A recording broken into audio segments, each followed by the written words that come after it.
Hello, Bethel Community Church. Welcome to Monday's devotion. Starting this week, we are doing a series through the book of Philippians.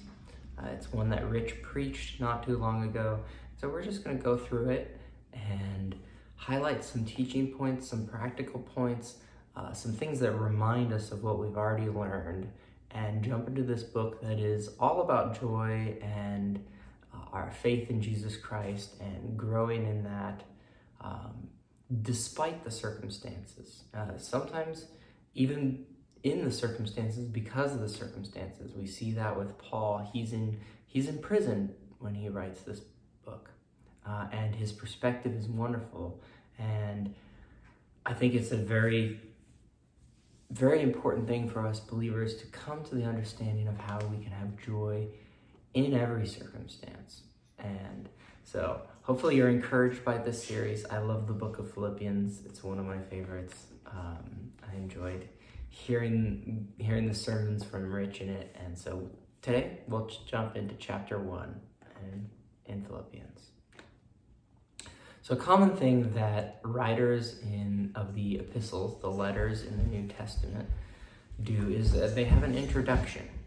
And at the beginning of each book, they talk to who they sent it to. Kind of greetings, how are you doing?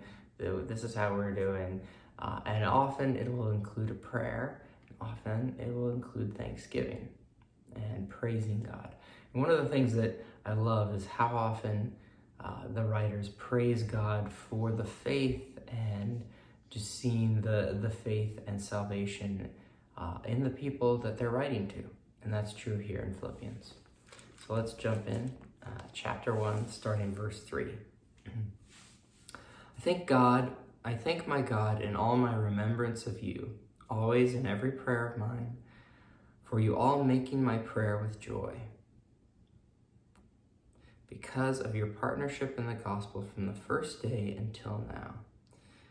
And I am sure of this, that he who began a good work in you will bring it to completion at the day of Jesus Christ.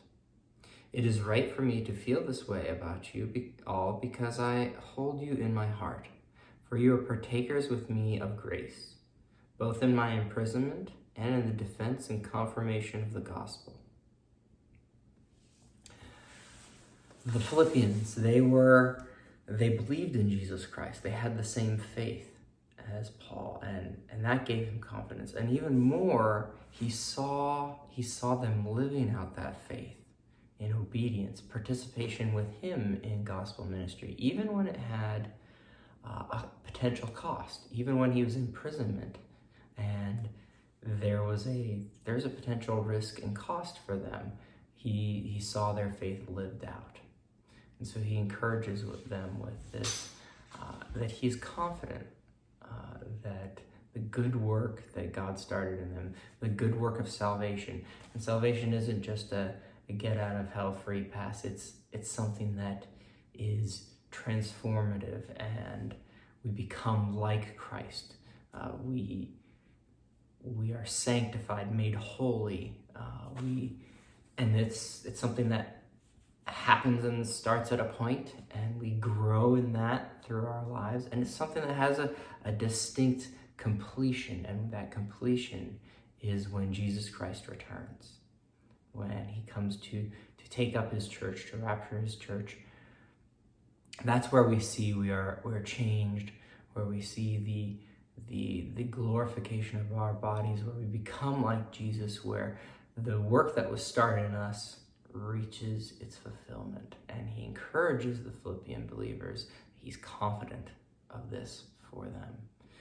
And so for you, those of you who are believers in Jesus Christ, when you face doubts, when you face difficult times, when you face pain and suffering, all those things, remember the hope that you have.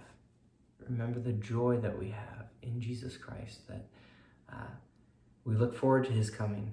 We look forward to the completion of salvation, and we can be confident in it. And we can, just like the Philippians, those of you who are involved in serving and living out your faith, you believe it and you live it, you can be confident of this. And so just want to encourage you as during the good times, during the bad times, in everything, that we would have joy and that we would look forward to the day when Jesus brings about the completion of the work of salvation in us. I look forward to that day. I hope you do as well. I love you all. Have a wonderful week.